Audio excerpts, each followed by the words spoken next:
I've been trying to find ways to start off of telling my story of who JJ is.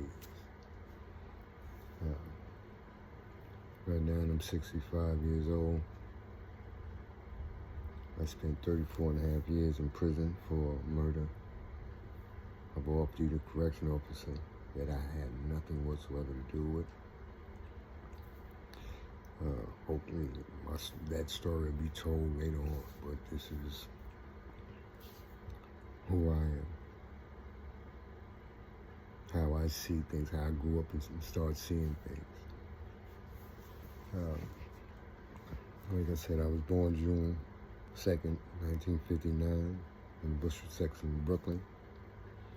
My mother's name was Mary Alice Francis. My father's name was Leon Wright. We was living on Siegel Street between Bushwick and White. You had the school on the corner. You had the church. You had a little park school. The park school was the first school I ever went to. I guess you can say it's like a kindergarten. But the last year I was there, during the summer, just before I started first grade, my little brother got locked in the bathroom, in the school bathroom. And I got my cousin and them, and they broke the door, got my little brother out. But as soon as you break that first door, there's another door that leads to the classroom. And I told them that I knew where the cookies was at, because the year before, I used to help the teacher give out the milk and cookies, so I knew where the cookies was at. So they broke the door, we got the cookies, got a bunch of toys. I took the toys home. Everybody was playing with them. My mother came home, seen everybody with them, and asked where we get the toys from. Everybody said JJ brought it. She made me get them all up. She made me take them back down to the park. Police was there. She made me give them to the police. Told the police that somebody gave them to me. And I didn't understand it at the time, but, as we were walking back, I heard her say, these people was waiting for any excuse to take these kids from me. Don't be bringing that stuff up in my house. And then we moved to Chauncey Street. Walking on Chauncey Street, I met Mike, his brother.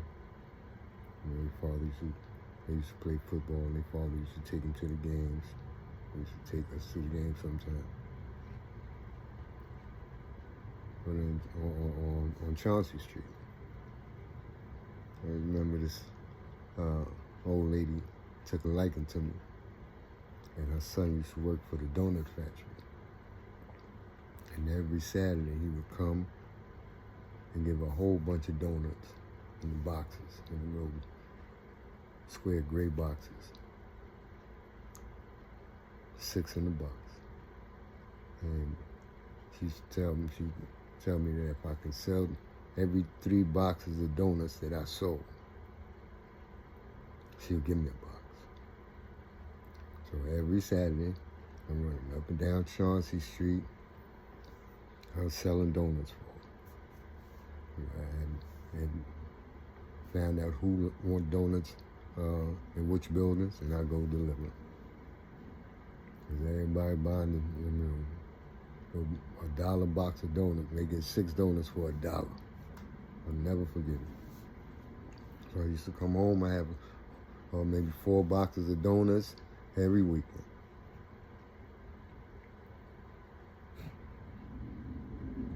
Yeah, but me and Mike and that's all we used to. I remember one time we went up to the graveyard on Bushwick Avenue, Evergreen Cemetery. We was running around in there playing, and they ran and left me. And I'm standing in the graveyard, and I can't find them. And I'm looking around, and I always remember that tower on Broadway Junction. The red and white tower with the light on. I always remember. I looked at it and I just walked that way because I know going home is that way. We got to Broadway Junction. I kept walking and I got back home. Me and my brother had a fight because they ran on. Malta Street. Then we moved to Malta Street. My grandmother had moved on Louisiana Avenue. We moved on Malta Street. Right around the corner.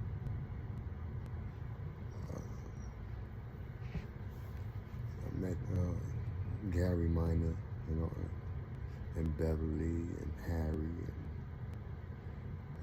Harry and Uncle used to play the horn for James Brown.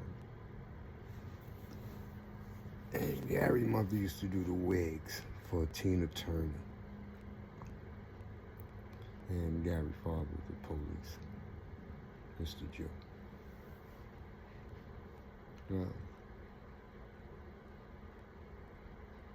me and Gary used to always fight, because we was the same age, we was the same class, and he used to make fun. He used to try to make fun of me because of the clothes I was wearing, the sneakers, the shoes, because he was the only child at the time, and he got whatever he wanted. Always had some brand new sneakers on, always had brand new clothes on, and he had a big mouth.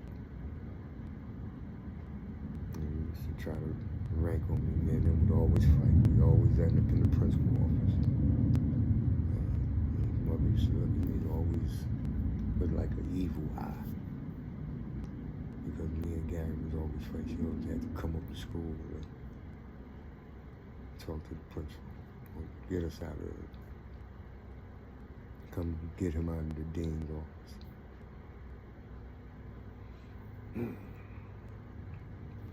Yeah.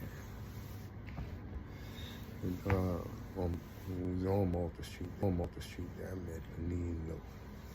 They moved on my grandmother's block right across from me. Lenine Lowe, his sister Mommy, Julio, and then my boy, Fat Boy Papo, and his little brother Papo moved on Malta Street from us.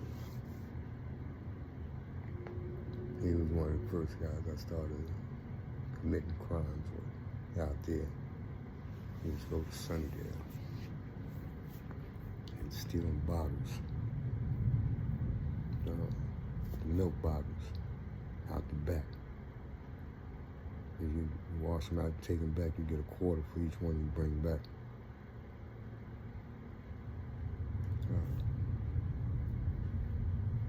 Yeah. And when it was on Malta Street, we got kicked out of there. They condemned the building. We got up out of there. So we was living, I moved to a hotel out in Sheepshead Bay. We was out there for maybe a week or so, 2 weeks or so. Then we went to stay with Miss Beaver on Alabama, between Livonia and Riverdale. Right on the corner, just before you get to the Methadone Center. There wasn't a Methadone Center then. It's just a little old abandoned raggedy building. You walk through.